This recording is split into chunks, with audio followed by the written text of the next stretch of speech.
भारतीय नौसेना की ताकत लगातार बढ़ रही है।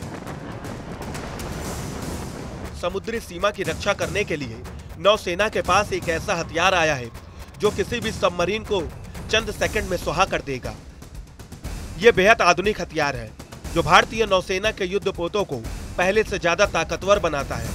दरअसल भारतीय रक्षा अनुसंधान और विकास संगठन यानी डीआरडीओ ने एंटी सबमरीन रॉकेट आरबीओ 6000 के अपडेट वर्जन का सफल परीक्षण किया है। पहले इस रॉकेट की रेंज 5 किलोमीटर थी, जो अब बढ़कर 2 गुनी हो गई है। ये ऐसा रॉकेट है जो दुश्मन की पनडुब्बियों को समंदर में दफना सकता है। परीक्षण भारत के जंगी जहाज आईएनएस चेन्नई पर किया गया। इस रॉकेट सिस्टम को दुनिया की 20 सेनाएं इस्तेमाल कर रही हैं। एंटी सबमरीन रॉकेट की रेंज बढ़ाए जाने के बाद भारतीय नौसेना की पनडुब्बियों से अब लंबी दूरी तक हमला किया जा सकता है। भारतीय नौसेना के कई जंगी जहाजों पर यह सिस्टम तैनात है। पनडुब्बियों का मुकाबला करने के लिए इन रॉकेट को आरबीओ 6000 रॉकेट लॉन्चर से दागा जाता है, जो आर क्लास, दिल्ली क्लास और तलवार क्लास के भारतीय नौसेना के जहाजों पर लगे होते हैं। इस रॉकेट लॉन्चर सिस्टम को सोवियत संघ ने बनाया था। इसका पूरा नाम आरबीओ 6000 स्मार्क 2 है। ये साल 1960-61 में युद्धपोतों में लगने लगा था। इसमें ऑटोमेटिकली रिलोड हो जाता है। खासियत की बात करें तो ये रॉकेट लॉन्चर 1, 2, 4, 8 और 12 राउंड के होते हैं। इसके लॉन्चर के मैगजीन की क्षमता 72 से 96 राउंड की होती है। यानी अगर चाहे तो दुश्मन की पनडुब्बी पर लगातार इतने रॉकेट दागे जा सकते हैं जब तक वो खत्म ना हो जाए। लॉन्चर के वजन की बात करें तो यह अनलोडेड की स्थिति में 3100 किलोग्राम है।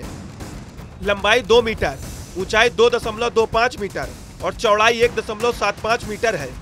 ये लॉन्चर -15 डिग्री से 65 डिग्री तक 180 डिग्री पर घूम सकता है। वह इसमें तैनात होने वाले रॉकेट का वजन 113.5 किलोग्राम है। वॉरहेड 23 किलोग्राम है। वहीं बैलिस्टिक 1 वर्जन की रेंज 350 से 1700 मीटर, बैलिस्टिक 2 वर्जन की रेंज 1500 से 5500 मीटर। इसके अलावा अपडेट वर्जन की रेंज 9 से 10 किलोमीटर है। यह रॉकेट समंदर में 10 से 500 मीटर तक की गहराई तक हमला कर सकता है।